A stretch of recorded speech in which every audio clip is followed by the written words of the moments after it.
Slick Rick didn't fade away. He vanished. He just kind of he would disappear. Right. The king of storytelling, the voice behind Children's Story and La-Di-Da-Di, now lives a life so quiet and withdrawn, it shocks the people who remember him shining in rope chains and confidence. At 60, the truth is painful. Slick Rick isn't missing. He retreated. After the breakdowns, the betrayal, the shooting, the prison years, and the immigration battles, he became a man who barely wants to be seen. And just when you think you understand why, the story takes an even darker turn. Before we talk about how Slick Rick lives now, we have to remember who he was at his peak, because that contrast is where the sadness really hits. I was born in England. I came over here in like 76. Everybody was into hip hop, you know. He was born in England to Jamaican parents, and long before rap ever knew his name, life had already marked him. As a little boy, he suffered an eye injury that left him partially blind in one eye. That patch the world would later imitate and celebrate? It wasn't just a stylistic choice. It was a scar he carried from childhood, a reminder of vulnerability he eventually transformed into a symbol of confidence. What most people saw as fashion was really survival. He took something that could have made him insecure or self-conscious and turned it into a crown. In the Bronx, you know? That's where it all started from, you know? That's where all the cameras and the lights and all that, kid. When his family moved to the Bronx in the 1970s, he was thrown into a world completely different from the London he grew up in. New York back then wasn't the polished city people know today. It was gritty, unpredictable, dangerous, and alive with a brand new culture bubbling in parks, clubs, and block parties. Hip-hop, a movement still in its raw infancy, powered by kids with no resources but endless creativity. And from the start, Slick Rick wasn't like the others. He wasn't the loudest voice on the block. He wasn't the kind of guy who relied on intimidation or aggression. What he had was something more rare. A voice with personality, charisma, humor, and a storytelling imagination that could paint pictures clearer than any music video. It was theatrical, expressive, and completely unique. When he teamed up with Doug E. Fresh and the Get Fresh crew, everything changed. Together, they delivered La-Di-Da-Di in 1985. A song that wasn't even a traditional song. No hook, no layered production, just a beatbox and a young Slick Rick talking like he was on stage performing a scene. And I just say, la-di-da-di, we like to party. The industry had never heard anything like it. And hip-hop didn't just like it, it absorbed it. Sample by sample, remix by remix, La-Di-Da-Di became one of the most sampled records in rap history. And it's the most sampled record to this day. By 1988, Slick Rick was no longer just a standout voice. He was a phenomenon. His debut album, The Great Adventures of Slick Rick, didn't just chart, it dominated. #1 on the R&B and hip-hop charts. Critics praised his wit. Fans repeated his lines like scripture. His British accent, the jewelry, the robes, the persona of the ruler. It was all larger than life. But beneath the shine, the confidence, and the world-class storytelling, something else was simmering. Even at the height of his fame, when the world believed he was unstoppable, small cracks were already forming under the gold. Cracks that the public couldn't see yet, but would soon shatter everything he built. One of the most telling early stories about Slick Rick didn't happen in a studio or on a stage. It happens in a hospital. In his book, Life and Death, Russell Simmons talks about the first time he met Rick. He doesn't describe a flashy star or a hungry, upcoming rapper. He describes a man in a mental ward. According to Russell, Slick Rick had smoked too much angel dust, PCP, and it went bad. He ended up in what Russell bluntly calls a nut house for a few days. When Russell came to see him with Rick Rubin and Lyre Cohen, Rick was completely out of it. Russell says he'd seen people in that kind of dusty state before. He'd even been there himself. He believed Rick would be fine after a few days. And in a way, he was right. Rick did get out, he did go on to make classics, and he did become a legend. But that episode says a lot. If in the early days of your career, the first time the future head of your label meets you, you're in a hospital, recovering from a bad trip, that's not just a funny story. That's an early sign that the mind behind all those incredible stories was already carrying more than people realized. Hip-hop, especially back then, wasn't built to talk about mental health. You were either wild, funny, or hard. Anything deeper stayed behind the scenes, so the hospital visit just turned into a story people told. The trauma, the confusion, the fact that he'd already been pushed to that edge, that stayed inside him. And that's not even the most brutal part of his story. Once he recovered, the Slick Rick everyone saw was the polished version. The Great Adventures album didn't just blow up, it cemented him as one of the greatest storytellers rap has ever had. Children's story Mona Lisa Teenage Love. Each song was its own movie. He could go from heartbreaking to hilarious in one verse, but the visuals mattered just as much as the lyrics. The thick chains, the rings, the fur coats, the crowns, the robes. Slick Rick leaned into that royal image hard. Fans thought it was just flexing. But when you remember the kid who lost vision in one eye, who already had a brush with mental collapse and heavy substances, it starts to feel like something else. The ruler wasn't just a character, it was a shield. The more famous he got, the more he needed that armor. Because behind the jokes and the accent, there was still a shy, sensitive, immigrant kid who had already felt what it was like to lose control of his mind. And then came the one person who would turn his world completely upside down, his own cousin. As Slick Rick's star rose, so did the risk. When you're walking around new, York in the late 80s dipped in that much jewelry, people notice. Where you are, it stands out like this, you see what I'm saying? So now you can see it.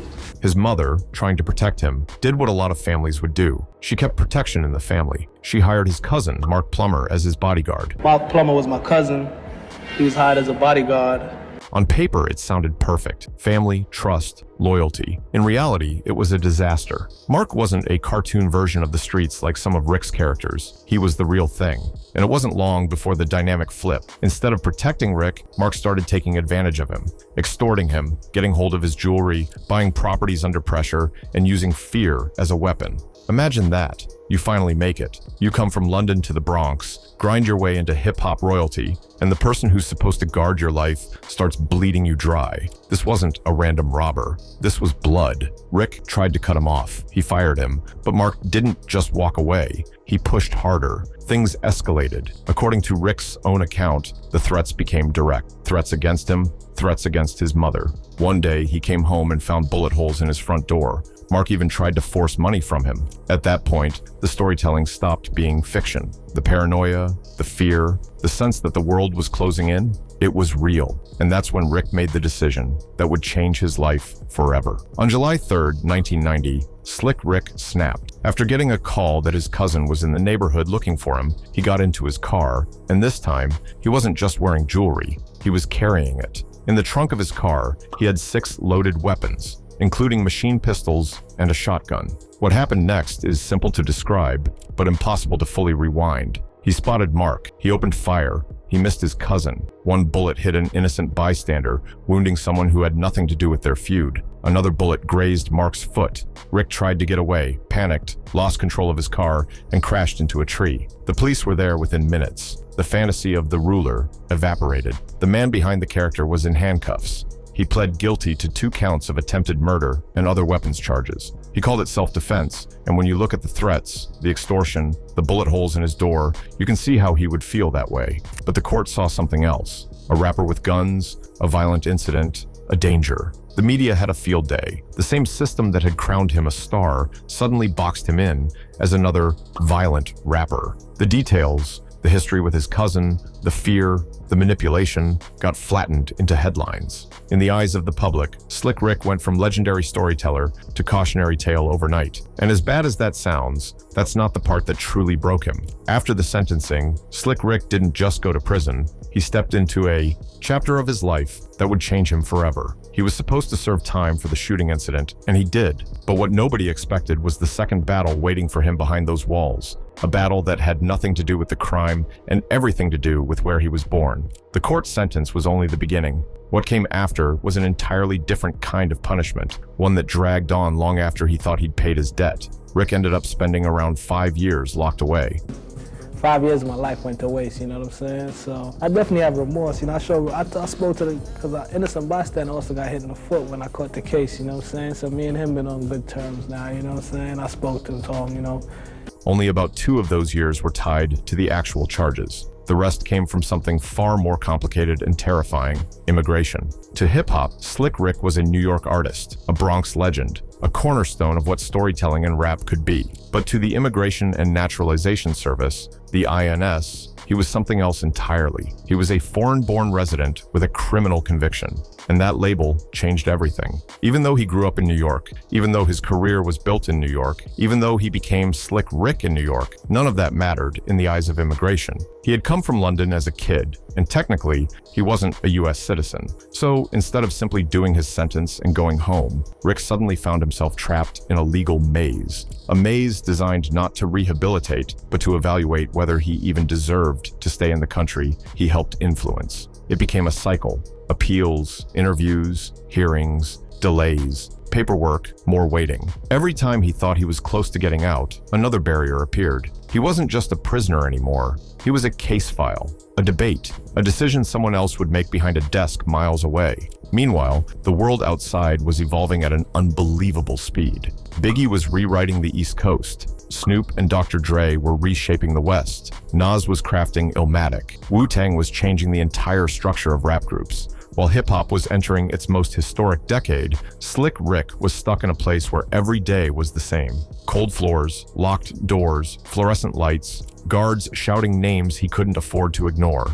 And the same fear lived in his mind every single day. Will I even be allowed to stay in the country I helped put on the map for hip-hop? When Slick Rick finally got his freedom back in a real way, you might expect him to come back swinging. New albums, big tours, interviews, redemption arcs. Instead, something very different happened. He pulled back. In interviews from the 2010s, he talks about how he doesn't really want the spotlight anymore. He describes himself as someone who likes to keep things low, who doesn't chase attention. He admits that the years of prison and immigration drama changed him, made him more guarded, more withdrawn.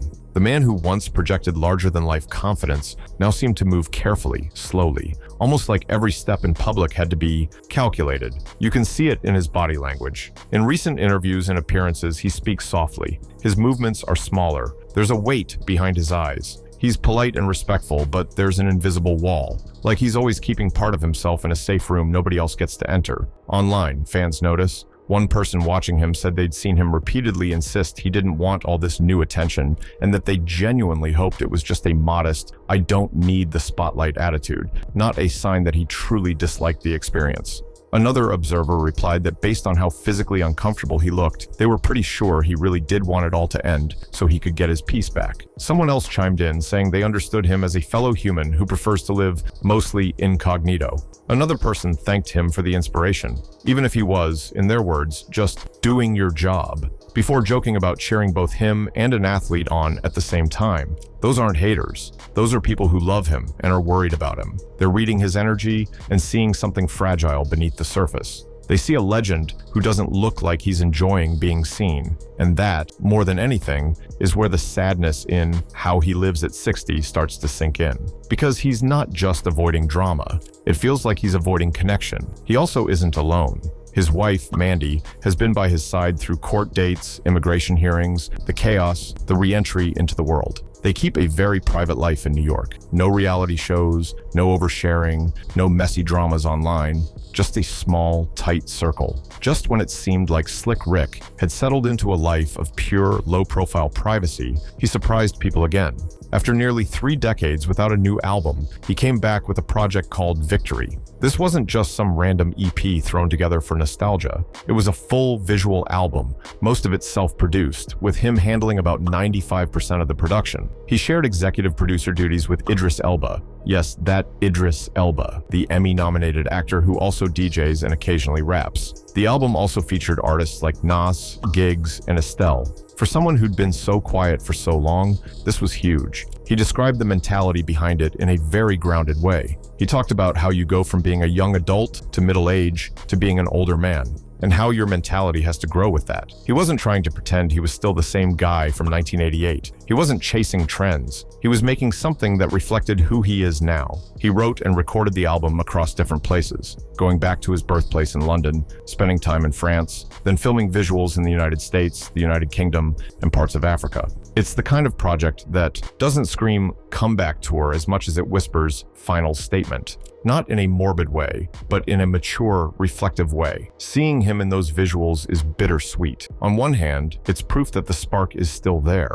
The creativity, the ear, the storytelling instincts, they never left. On the other hand, there's no denying he looks older, slower, more weighed down by experience. It's not the same playful young man from Children's Story. It's someone who has lived through mental breakdowns, family betrayal, near-career death, prison, immigration battles, and decades of quietly processing all of it. For some fans, victory feels like closure. For others, it feels like a reminder of everything we lost while he was gone. A reminder that somewhere in all those years of chaos, a whole era of music Slick Rick could have made never got to exist. In the end, this isn't a story about someone who lost everything. It's about someone who lost a version of himself. He went from hospital rooms to platinum records, from laughing in the studio to staring at cell walls, from being the life of the party to politely enduring attention he clearly doesn't always enjoy, from the great adventures to a very small, private, quiet life.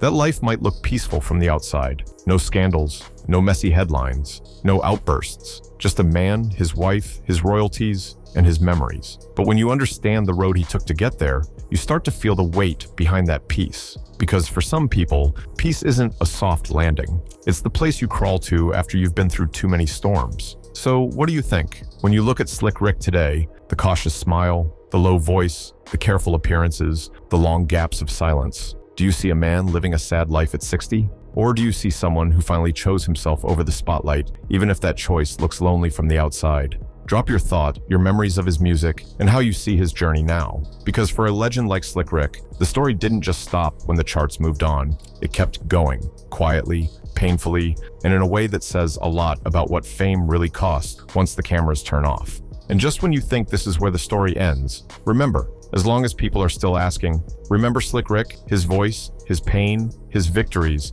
and his scars are still part of hip-hop's living memory, whether he wants the spotlight or not.